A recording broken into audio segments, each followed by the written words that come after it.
There's a common misunderstanding about stems and tracks in audio production. Many people use these terms interchangeably, but in reality, they're quite different in some cases. In this video, I'll help you understand the difference. If someone says, "Send me the tracks for this song," they probably want the raw recorded files for each individual instrument. That means they want an individual audio file for each track in the session.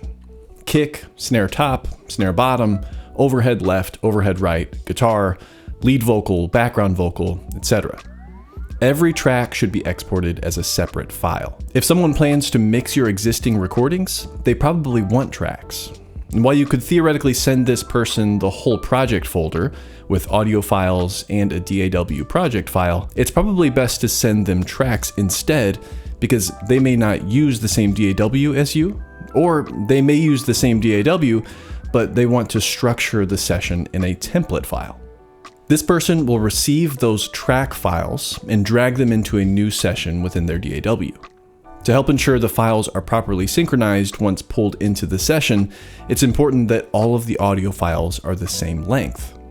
The DAW will line up the beginning of each file, so if all of the files are the same length, the start and end time should line up perfectly. Because you'll be exporting raw tracks, you'll need to bypass the effects in the session and reset all of the panning and faders to 0. However, you may want to include some plugins if they're essential to the sound. For example, if your guitar sound depends on an amp simulator plugin, you'll probably want to keep the amp simulator plugin in line rather than sending just the DI guitar alone. Or better yet, you might just duplicate the track and send one of each. Most DAWs make exporting tracks very easy and straightforward. In Reaper, you can click File, then Render. This will open up a dialog box. At the top, I'll change the source from Master Mix to Selected Tracks, Stems.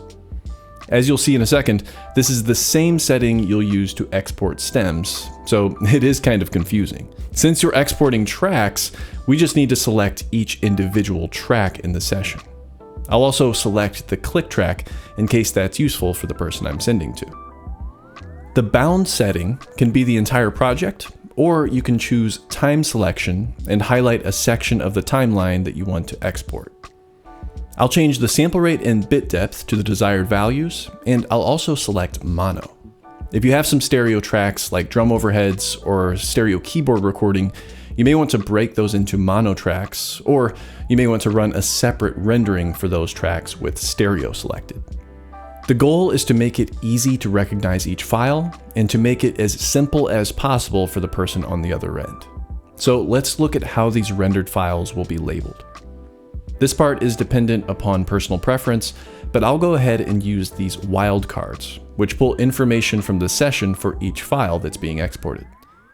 By choosing track number -track -project, each file will be named and sorted in ascending order from top of the session to the bottom. So the kick file will be labeled 01-kick-song title. The snare will be labeled 02-snare-song title, etc. As you can see here, it's now as simple as dragging these files from the folder into a blank DAW session, and the files will be sorted in a relatively predictable way based on the track number rather than the track name. Stems are not individual tracks. Stems are stereo recordings of groups of tracks, such as drums, vocals, and instruments.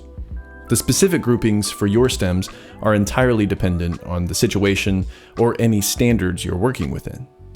In addition to being groups of tracks rather than individual tracks, stems are also already mixed. The idea is often that you can edit or adjust the groups or stems to fit sound for picture or to use as tracks in a live performance, though there are infinite possibilities for how stems might be used. On Epidemic Sound, for example, you can download the full mix of any song in the library or download the stems. Then you can choose how loud each section of instruments is in relation to the other to best suit the production you're working on. I highly recommend Epidemic Sound if you use music or sound effects in your work, and I'll leave a link below in case you want to try it out for yourself.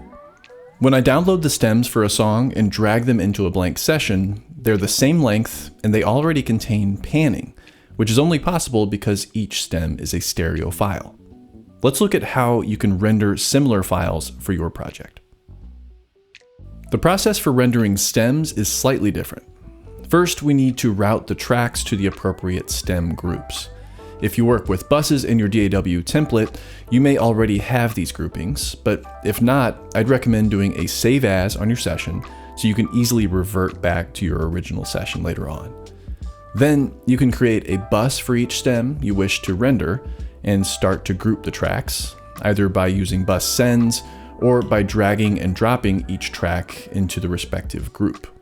I'll create a drum bus track, then I'll highlight all of my individual drum tracks and drag them onto that bus track to create a folder. I can do the same thing with bass and guitar, and the same thing with vocals. Each file rendered will include the effects on the respective tracks and buses. However, this will not include anything on the master bus. For that, you'll need to choose selected tracks via master, which will run each stem group through the master processing one at a time. In most cases though, I think it's best to leave out the master bus processing. The stems will not include any effects returns unless you specifically select those tracks or buses for a separate stem rendering. Even if you do select them though, all of the reverb would be mixed into a single stem, which may not be what you want.